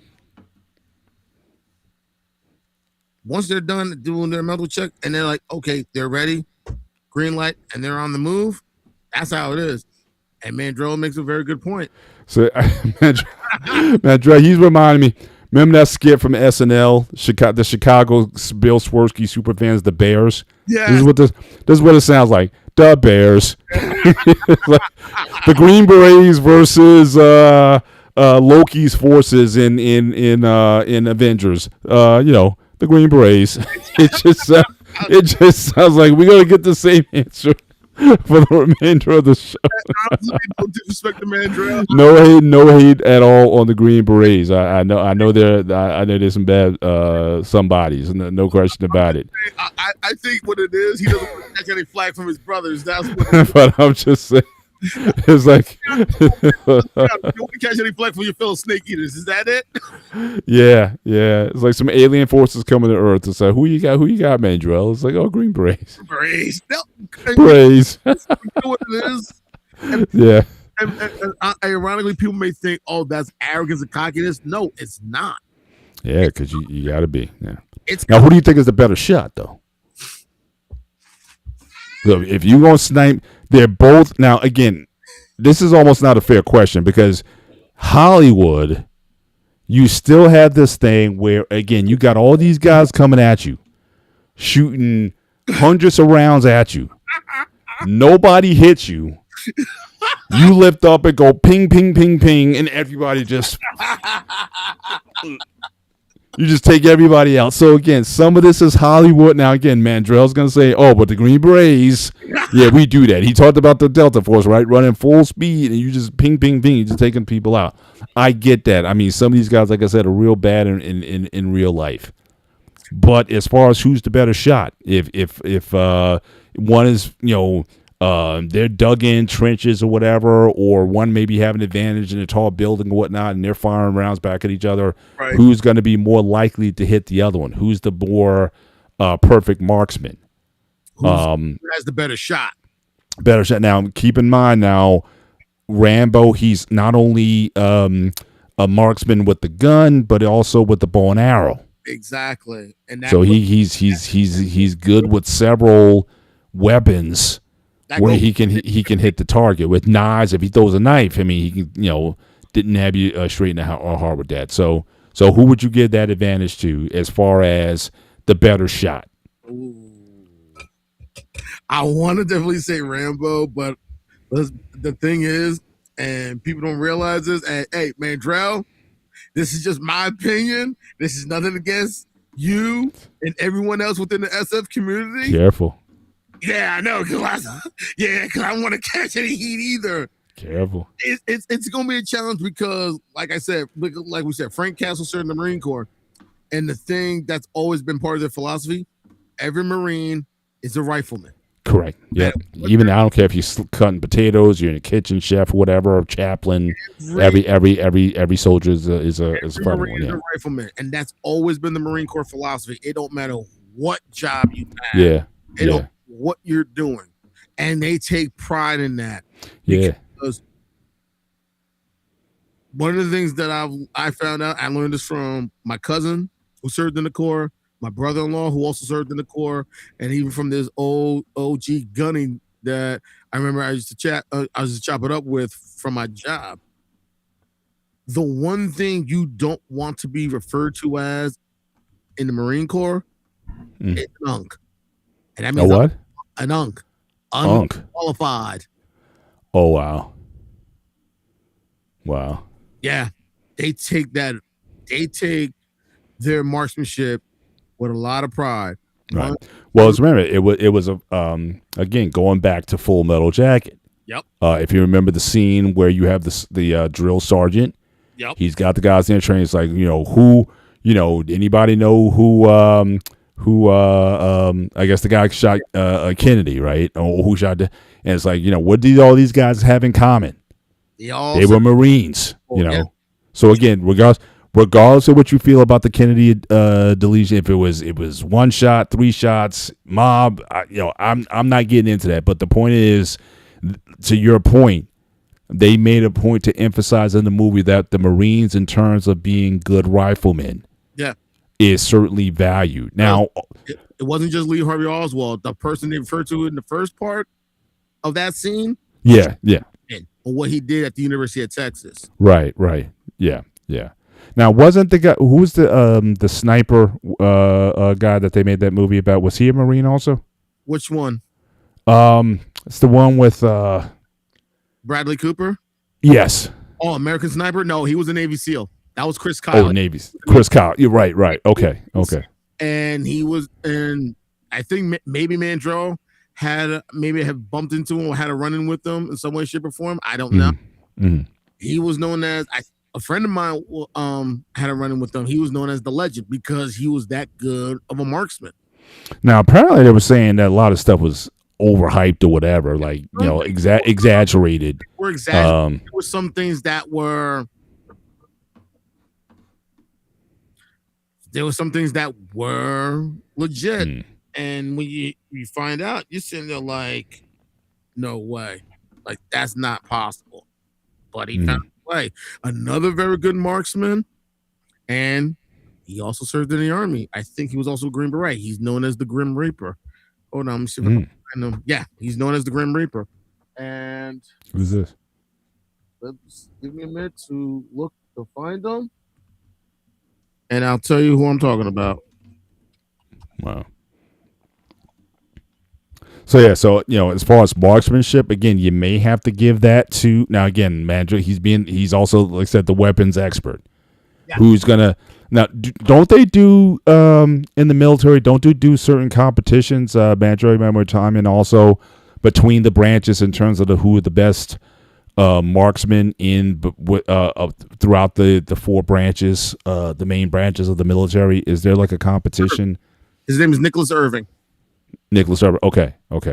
But do you know if there's a like a competition in terms of marksmen within the four branches of the military? Is there like a contest or competition in terms of? I remember hearing about this before I got out. So you say. He don't like seals. He doesn't like your seals. No, he doesn't. No, he doesn't. I remember. But now, how much of that was embellished by Chris Kyle? Now, again, I know Mandrell's had his issues with a lot of SEALs, especially the SEAL Team 6 guys. Oh yeah.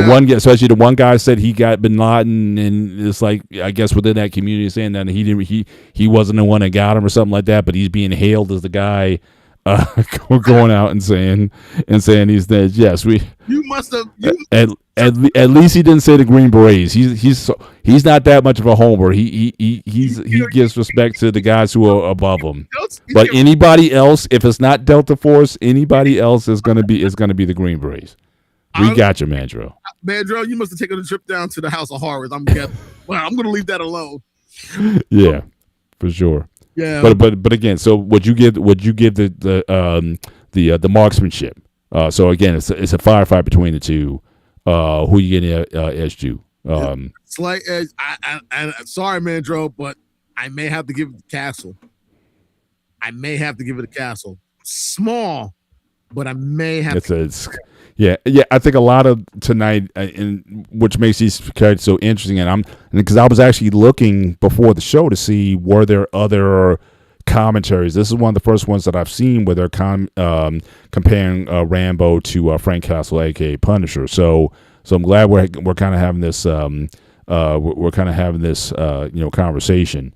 Yeah. Because I haven't seen anything. I've seen each character compared to other characters, but not one to each other. So, all right. So, and I think Mandrell's always and like Mandrell said earlier, Mandrell was a weapons sergeant. John Rambo's character was a weapons sergeant. So yeah, I guess they gotta stick together. Absolutely. Yeah.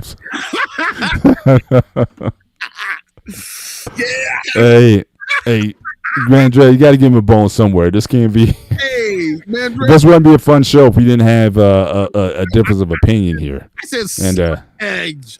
Yeah, slight edge. So, but you see, again, I know. He's going all out. He's going to give me a hard time. I know that. All right. Nicholas Irving was an airborne ranger. Yeah. Okay. I got you. All right, let's get into the last question of the. Well, I think we kind of went here already, but in terms of legacy and impact, who's the more iconic in terms of pop culture? Who represents the idea of a soldier better? Which character has a deeper story and emotional weight? Who would you trust more to protect them? And at the end of the day, who would actually win and why? So I think that'll be the end. That'll be the end. But I think this all ties back to again the question about the mindset and psychology. Who is more mentally broken? Yeah.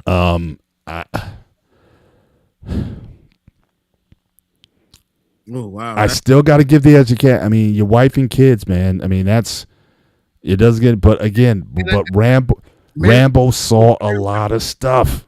Yeah, but I think you know what it is. It's easy for us to say you gonna give it to Castle because we're both married and have families. Yeah. You know. But more times than not, that doesn't. I think more times than I don't know if that even for the ordinary person. I think for us that would drive us to other vices or whatever. I'll just say that. Like I don't know if we just become these super soldiers because our family got taken out. You know what I mean? I don't think it would end well. But certainly, you have these guys in the battlefield. To me, that's a different theater. Yeah, and you can almost you could say that's kind of where it's used. And that's why a lot of guys have a hard time getting out because in that theater you can kind of function, but when they get into normal society, you basically made these people who aren't normal anymore. Right. And what it is, people don't realize you build a bond with the guys you serve and train with. Like I remember, and I still remember like it was yesterday. I remember this third. Yeah, he's gonna give me a hard time. Mm-hmm. He's gonna give me a hard time. Mm-hmm. Go ahead. But one of the things I remember when I first went in, when I first joined, and when I was still processing reception, we were asked the questions, why did we join the Army? And a lot of us said, for college money, to travel, to blow stuff up. And he really didn't say stuff, but I cleaned it up for you. Yeah, I got you. Everything else. But one of the guys I remember, and he said this, and he said to have a family. This was a guy who grew up in foster care, never knew his parents, never knew if he had siblings or anything else. Grew up in foster care, bounced around, right, and everything else. Didn't really have anyone there for him when he graduated high school.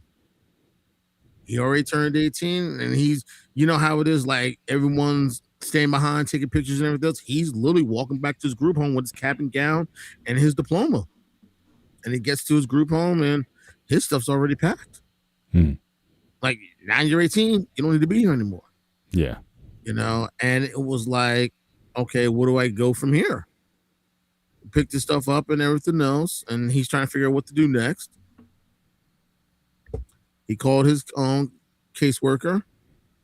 Hold on to this stuff. I'm going to be gone for a while. He joined the Army. And he said that to us, and it was like, wow, you could hear a pin drop in the room. Like, that's how, like, it was important to him because he said he wanted to be part of a family. Right. And I remember the drill sergeant said, everyone in this room are your brothers and sisters. And no matter where you go and no matter what you do, you will never walk alone. Mm-hmm. And sometimes people don't realize how sometimes that's one reason why some people go in, because they want to be part of something. Yeah. They want to belong. They want to be, you learn to live with it. Yeah, okay. But I think he's talking about when I was talking about the things that you as a Green Beret or soldier in general, you'll see in the field. Right. And he was saying earlier how, again, you get used to it to an extent. Or you can't allow yourself to be sensitive to that stuff. You have to really block a lot of stuff out in order to be. It's like when it comes to everything that's going on, you got to turn it on. But when it comes to all the other stuff, you got to learn to turn that off and put that away. I'm guessing that's basically what it is. If Mandrell is still listening, and he might agree with me, but the pop culture aspect, both of them are part of pop culture. Yeah. Although I think the Punisher, I think is more current Like I said, there hasn't been a Rambo in a while. Rambo only comes out only so often, and he's not available in as many mediums. You know what I mean? Like I said, Punisher. There's a comic. There's a series. There's been movies, even though the movies haven't been very good. Right. But there's more. It's more fresher within the. Who knows when will the Punisher make a debut in the MCU at some point? We don't know. But certainly, if they do bring that character in, then it's going to be more. Rambo is like every soap for years, and again, even it's almost to the point now where the Stallone's like 80 years old right now, so I don't think he could even play or try to play the character anymore. Where again, it's believable. I think it is also when you think about it, like every time you think about someone that was in the service and they think they know everything, and like one of the first things you always hear, like a drill sergeant, if they really want to get on you, who do you think you are? You Rambo or something all of a sudden? Yeah. Lone Wolf McQuaid? Because his call sign was Lone Wolf. Yeah. So in some aspects, you hear it in some areas within the military, like especially with drill instructors and basic training, they're gonna, if you got that one recruit who thinks he's hot stuff, yeah, you always have that drill sergeant will say, who do you think you are? You Rambo or something? You know everything? You know how to do this? Yeah. But with the Punisher, how he's seen in pop culture, and surprisingly, it's not him. It's his logo. It's the emblem. Yeah. And you see so many variances of that logo, of that skull logo. Right. That I think Marvel really made an issue out of it at some point. Because like there were times you would see that logo with a blue stripe, and that was for support of law enforcement. You saw that same logo with a green stripe that was in support of the military. Yeah. And it became something very often used by individuals of a certain political affiliation.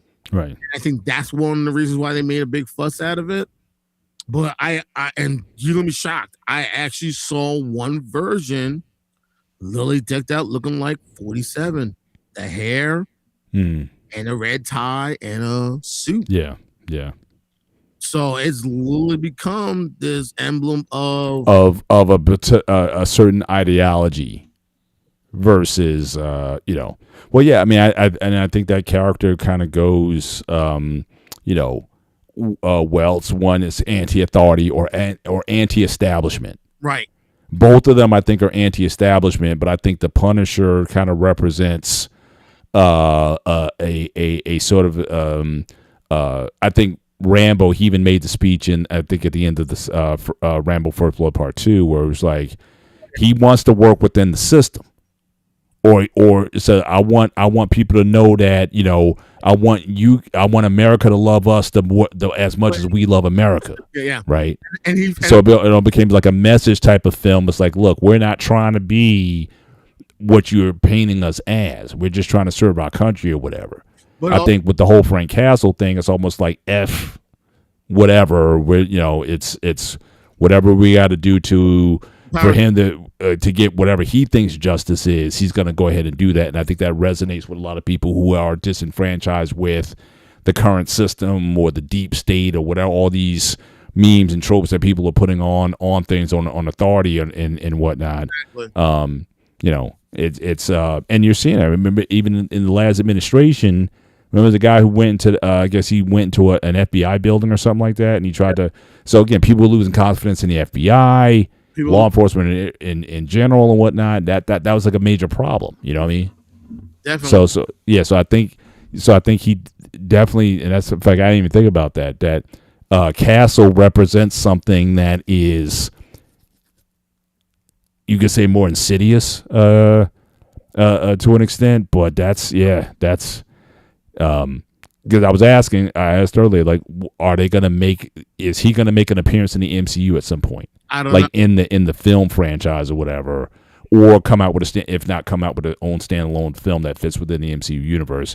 That I don't know, but I'm just thinking the way the character has been co-opted by certain people. Exactly. I think is that even wise to do that at this point? That's why maybe Disney may just Yeah. Because Yeah. like Yeah. I just mentioned, when I tell you about the emblem and you see so many variances of the emblem and the Yeah. way it's used, it's there. You're sitting there looking at it like, wow, people are really good. Like, even before the political stuff, you saw the emblem used in certain things. It was like, okay, no big deal. But now it's like, you're looking at it like, wow. And when I saw that version of the Punisher skull and the one way I just showed you, looking like the current person in charge with the hair and the suit and the red tie, I'm sitting there like, you got to be kidding me. Yeah. Like, no way. And I can see why Marvel was like, to a lot of companies, like, yo, you are not going to keep doing what you're doing with, with this emblem. And there's been talks about maybe even altering the emblem Mhm. just so Marvel can make sure they not only copyright and trademark it, but that way no one would even think about trying to do those versions that I just mentioned of that new emblem. Which is pretty rare because again, it seems like with a lot of the like Marvel, they're pretty liberal, especially when it comes to cosplay, when it comes to Right. fans and what they're allowed to do with certain things. That they're pretty embracing of fans, looking to express themselves with their characters. But yeah, but if it's, I said, if it's looking like it's going to be used for more illicit use, then they may have to pull back to some degree. Yeah. Yeah. And I think that's what it is. They're like, go ahead, do this. But if you're going to use it to represent some agenda, Yeah. especially that We they got to pull back. do this, We got to pull. Yeah. oh, hell no. We're going to, no. 3 words for you. 3 words for you. Cease and desist. Yeah. Yeah. And anybody knows you don't mess with the ears. Yeah. You don't mess with those ears because you will lose. That is true. So That is true. just leave it at that. But So this is again a more complicated question, and I appreciate you bringing up the position that you had. Rambo might be more crossover in terms of like everybody know who Rambo is. right. I think that Punisher might be a bit more of I wouldn't call it a cult following. I don't want to diminish it to that degree. Exactly. But again, unless you're in the genre, right? Unless you follow the comic or kind of comic nerds like us, you may or may not know about the character. Like if I ask my girls right now, do you know who the Punisher is? They probably say no. Exactly. Rambo, even though they've never seen a Rambo movie, they kind of know who Rambo is. And I think we've all seen Rambo emphasized and of course parodied. Yeah. So many hot shots. We see Yeah. it emphasized and Yeah. parodied in so many deaths. Yeah. Sorry. It's in a lot of ways, it's like you can't say you don't know who Rambo is, even if you never saw the movie. Yeah. Yeah, like I said, the name is kind of ubiquitous, and again, it's a one word name. It's not John Rambo. It's Rambo. I mean, so again, the fact that it still resonates like that, you could say that you could certainly say that he's the better, the more name ID. But like you said, Punisher, and again, but I said Punisher's current though. So again, give things some time. Right. Over time, will Punisher, unless there's a reboot of Rambo, because they're always reinventing the Punisher in one way or another. Honestly, But Stallone is Rambo. So again, would they try to reboot Rambo with a new actor? I don't know. Yeah, I'm to an extent, I'm almost surprised just the way Hollywood works. I'm surprised they haven't done it already. I know, but now the thing is, because a lot of the stuff you see in the movie, and it's Hollywood. Yeah. If you're gonna ever do another Rambo movie without Sylvester Stallone, you gotta make it look realistic. Yeah. Yeah. A lot of things you're gonna have to make look realistic. Yeah. And it's weird to even talk about Stallone. Yeah, a lot of characters are going to die with him. Like they're not going to. Creed is not a remake of Rocky. No, it's a continuation. Rocky casting. If they were going to reboot Rocky's been out for 50 years. If they recast Rocky, a new Rocky Balboa, and just reboot the franchise, I'm not even hearing they're even thinking about doing anything like that. So again, when Stallone dies, he's kind of taking a couple characters with him. He's taking Rambo with him and Rocky Balboa with him. Balboa, yeah. And that's it. There's no, yeah, that's almost like sacred cow. You can't touch those. That is a character that is clearly identified, unique to that person, and I think that will never be replaced. It's become part of pop culture. Yeah, because when you say Sylvester Stallone, two things that always going to come to mind: Rambo and Rocky. Yeah, and a lot of younger people who weren't even born when any of these movies came out, right? They're gonna surprisingly, they're gonna know Rambo and Rocky. Yeah, from their parents and their grandparents. You're not gonna think of Sylvester Stallone as the white man Frenny in Tulsa King. right. You're gonna think of him as John Spartan from Demolition Man. You're not gonna think of him as, I forgot, John Hawk from Over the Top. All right. Now, what about the guy from Expendables? I forget what his character is. I forgot his name. Maybe. Possibly. But other than that, it's always going to be Rocky Balboa or John Rambo. Yeah. And I know Rambo was short, but it was actually Rambo. He's always going to be that underdog fighter from South Philadelphia, or that guy that grew up on a ranch in Arizona who fought in Vietnam. Yeah.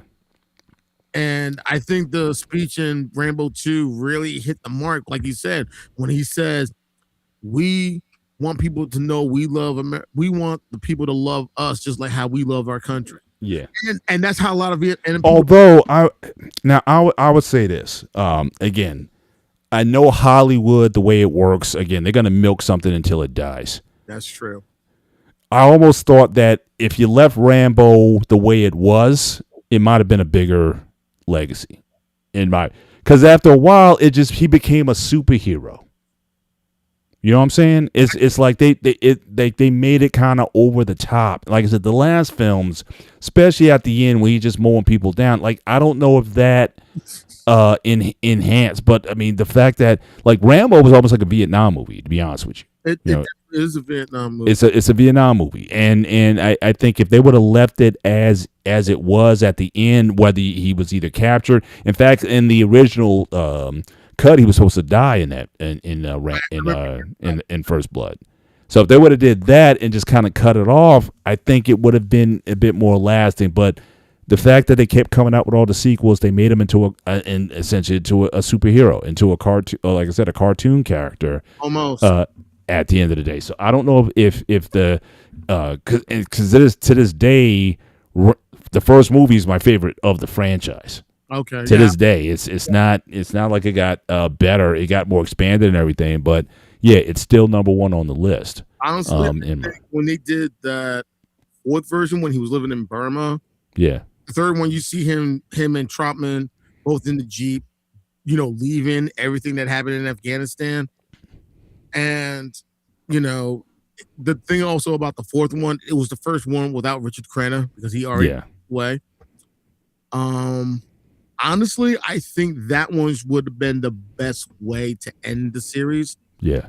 Because he kept running. And then when one of the people from the missionary that he rescued asked him, why are you still running? He's like, I just don't know. I know this is all I know. And then she told him the one thing no one ever told him that he needed to hear. It's time to go home. Mm-hmm. And then when you see at the end this ranch in Arizona, yep. And then you see the house, you see the name Rambo on the mailbox. Yeah. Rambo on the mailbox. That I think was the best way to end it, because you always hear from veterans, especially those who served in Vietnam. I left a part of myself out there. Mm. A lot of veterans, especially a lot of guys you hear that served in Vietnam, that I left a part of myself out there. Yeah. You also hear from the guys who may have served in Afghanistan, Iraq. Some of them feel that same way too. I left a part of myself out there in that desert. I left my part of myself out in that mountain, so on and so forth. And if you think about it, from the first one when he went to go visit his friend in Washington State, Yeah. he was never home. Right. Ever since then, he went from Washington State to The detention center in all those countries. Right. And that's the thing too. I think as a character, he was never quite fleshed out. Like his whole life was like that. You don't know, was he estranged from his parents or whatever, or we don't know what, where he came from. We just kind of hear him. Like I said, the first film I thought really defined him. There was that story at the end about his friends. They had a bar and the booby trapped shoe shine box and all that. I thought that you found out more about who he was then than anything else. Mm-hmm. Everything else, he was just this kind of you couldn't like resonate with as much. I guess that the first film I resonated with Rambo. His treatment at the police station. I mean, us being brothers, we know we hear things about how people are treated and whatnot. We could kind of feel a lot of that. Exactly, and that he was like, why are you picking on him? He's we can relate to corrupt police and policing and things. But after a while, like I couldn't relate as much anymore. But the thing was, it goes back to the first one. All he was doing was looking for a place to eat. That's all he wanted to do. He wanted to find a place to eat. He wanted to go find his friend. He hasn't seen in a while. Right. Well, he found a friend. He found a friend died. So he was at that point. He had nothing else to do except try to find a place to eat or something like that. Let me know. And again, just the way the cop treated him, just as another vagrant. It's like, wait a minute, this guy, served the country and whatnot. I mean, he's clearly a vet. I mean, you got no love for the guy. I mean, or something, or just have something in your heart for vets. I mean, that was so. Again, you felt that in the first film, that kind of sense of him being a victim. Right. The other films, no, it wasn't such. It was like he was still struggling on where do I go? What else do I do? Yeah. And the thing is, you don't realize how accomplished Rambo is. Like at the end of the movie, like at the end of the second one, when he's leaving the camp after everything happened, Trotman goes to him, this is another Purple Heart. This is going to be another Brown Star for you. Who cares? He doesn't, yeah. He's like, who cares? Give it to those guys. And those guys were the POWs that were missing for so long. Right. And he felt like, you know what? They deserve it more than I do. Plain and simple. And then, but the thing that you forget when you hear his accolades and what he's accomplished, you're sitting there like, whoa. And then what brings it all together, if you look at the last one, in the opening scene when he's at the ranch and everything else, and then you go inside his house, you see, his knife, you see all the other stuff, and then you see his shadow box, and then the one thing that I don't think people ever got a chance to really peek at, but you see it. You see a picture, a young picture of him in uniform with the Medal of Honor around his neck. Yeah. So that really just says and despite everything he's accomplished, all he's been doing was running. And then when that missionary told him, maybe it's time to go home, I think that was the best way to end it. Yeah. Well, I said Hollywood again. They want to squeeze every dropout. We got one more question as we kind of wind down and start getting to our closing thoughts, but I didn't want to leave the show without asking this one. And it's a series of questions, but just want to be good to Pete's list. So, morality is the Punisher a hero or just a villain with a mission? Does Rambo have a stronger moral code than Punisher? Is killing criminals ever justified the way Punisher does it? Would Rambo ever become like Punisher? Yeah. Paul, just give me a minute. I got to take this on real quick and I'll be right back. Okay. All right. So I'm just going to go through the questions. Would Rambo ever become like the Punisher if pushed far enough? I think he already has been. And who's actually doing more good in the world? That is a question that may be hard to answer because, again, the world that they're both franchises, the world that they're operating in seems to be corrupt Again, we saw it in Rambo: First Blood Part 2.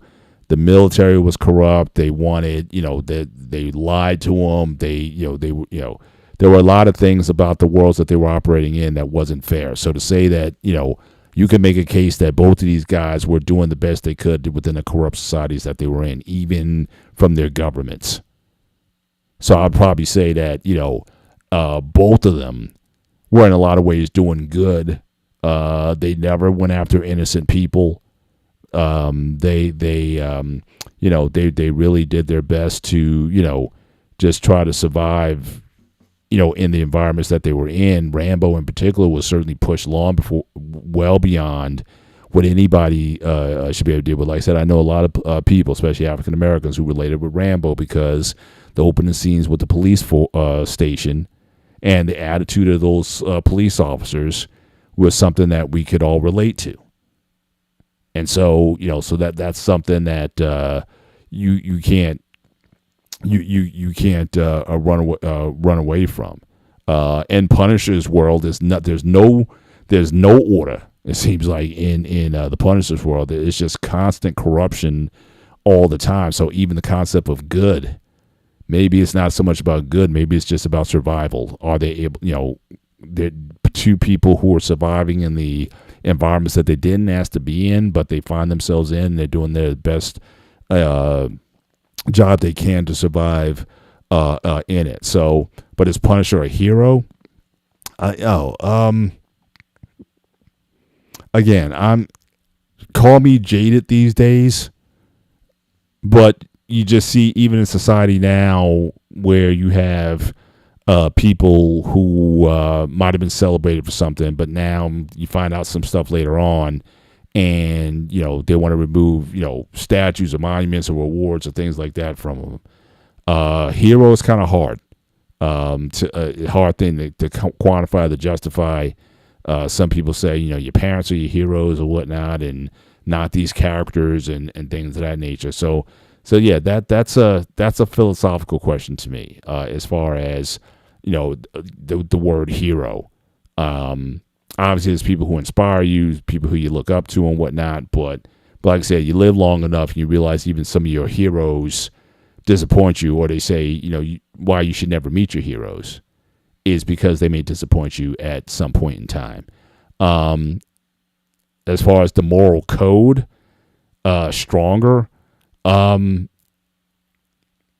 I think they're coded. I mean, otherwise, again, I think they would do harm to innocent people, and I don't think either one of them is apt to do that. Like I said, John in the first movie, even more so, he wasn't looking to harm or affect anyone, and even the illicit acts that he did in Vietnam, again, he thought he was doing a good thing because he was told it was a good thing to do. So again, how are you going to hold him responsible or accountable in that regard? So I think I kind of covered all these. So is killing criminals ever justified in the way that the Punisher does it? Is brutal, but they're at the same time they're trying to enact the same kind of toll on him. So I don't know if you want to call the way Punisher kills people brutal when they're also with equal brutal force trying to kill him. So I don't know if that's a fair question either. But Anton, on these, as we start to wind down the show, okay. This idea of these characters, just like I guess the last one, who's actually doing more good in the world? What's your thoughts on that question? My answer was more so that's kind of tough to answer because certainly the world that these guys oftentimes operate in isn't good to begin with. Exactly. And so it's almost like, I think both of these guys just want to be left alone.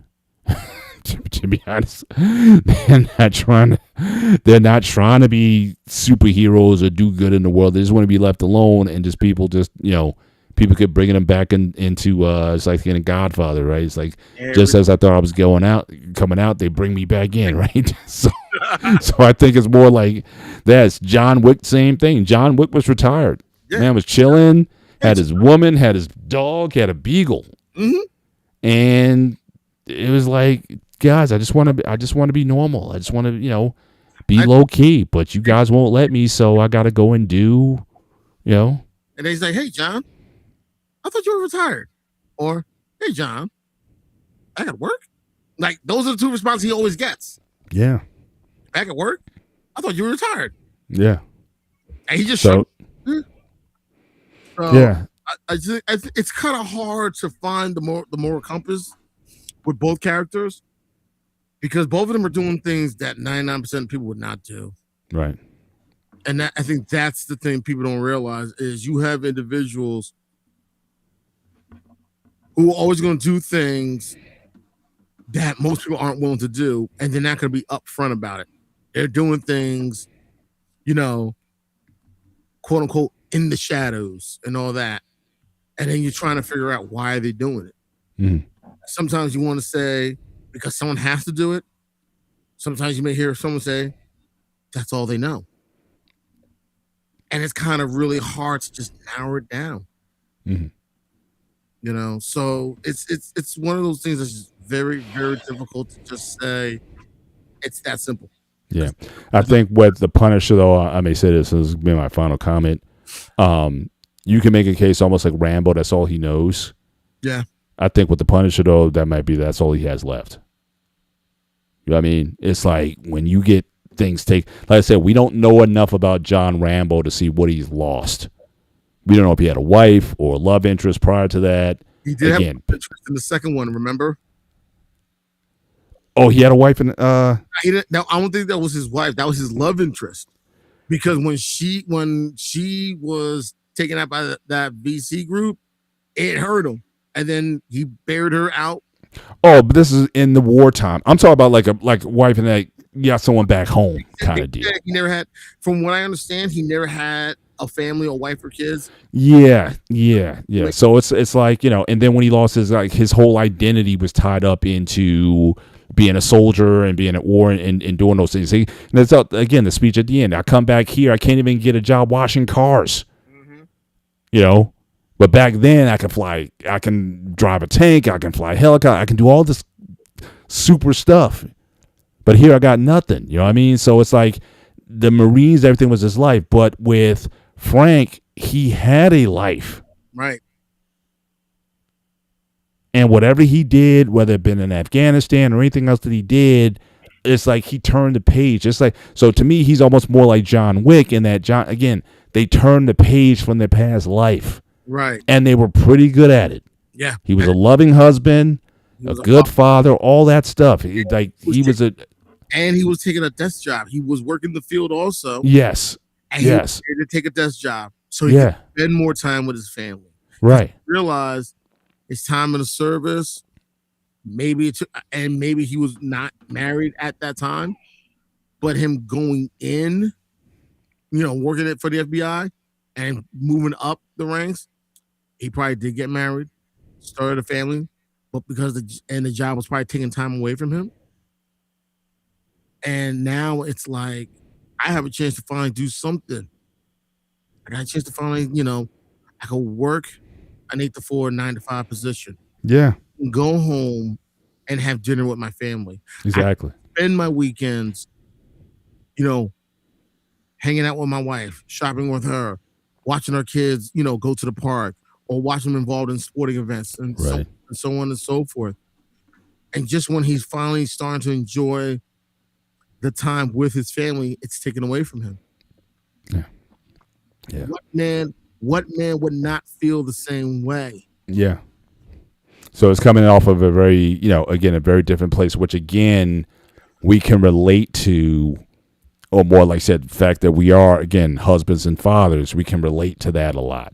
Yeah. John Rambo, we relate to, but like I said earlier, it's for different reasons. His interactions with the government or law enforcement, we can relate as black men. We can relate to that. Exactly. But I think that certainly one person kind of had the joy taken from him, and that's just a totally different set of of issues that and you may spend the rest of your life trying to get over that, or you think that in what you're doing, trying to get over that. But, yeah. So again, we're talking about very much as we wind down the show, very flawed characters. Guys come with a lot of trauma, but they're operating in a world that is chaotic and is full of malevolent people. And they're just they're trying to survive in the world that they're in. But they're, at the same time, they're not afraid to indulge. If they have to go into these dark places, they're willing to do it and willing to put their bodies on the line in that pursuit in order to get, accomplish whatever the goal they feel they need to accomplish. Exactly. And so for that reason, I think this is a very, at least from the movie standpoint, again, I'm not going to the comics, but from the movie standpoint, this was a very competitive, a very close comparison. And, certainly we can go, people may agree or disagree, especially depending on the branch of service that you served in, which was certainly noted tonight. That can certainly skew your view of how you see these guys. But like I said, I looked earlier, there wasn't a lot of comparison between the two. So I'm glad that we've been able to introduce it to this space. So I would encourage anybody who, if you enjoyed the show tonight, make sure you hit the like button, certainly as you leave, and share the content with people. And you guys continue the conversation. Who do you think would win between the Punisher and John Rambo? Hey. And under what scenarios? And if you like what we're talking about, share it. 100%. 100%. Share it here on YouTube. Share it on Facebook. Share it on Instagram, Twitter, any social media platform that you're a part of. Share this video. I mean, you might have a conversation with some people.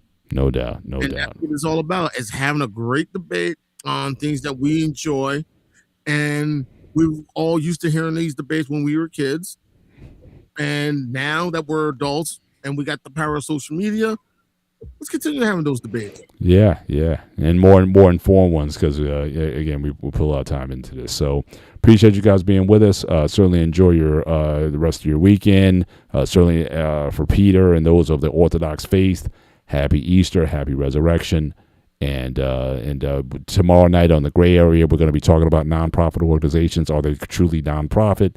We're going to be talking about that tomorrow night on the Gray Area, and then certainly the schedule will follow next week in terms of show content. So definitely. But Anton, as always, I appreciate you being a part of the conversation. Certainly really appreciate your role in the whole Sparta HQ network. You're certainly adding a lot of value that I really appreciate. And again, we do have to hook up. Again, two Jersey boys.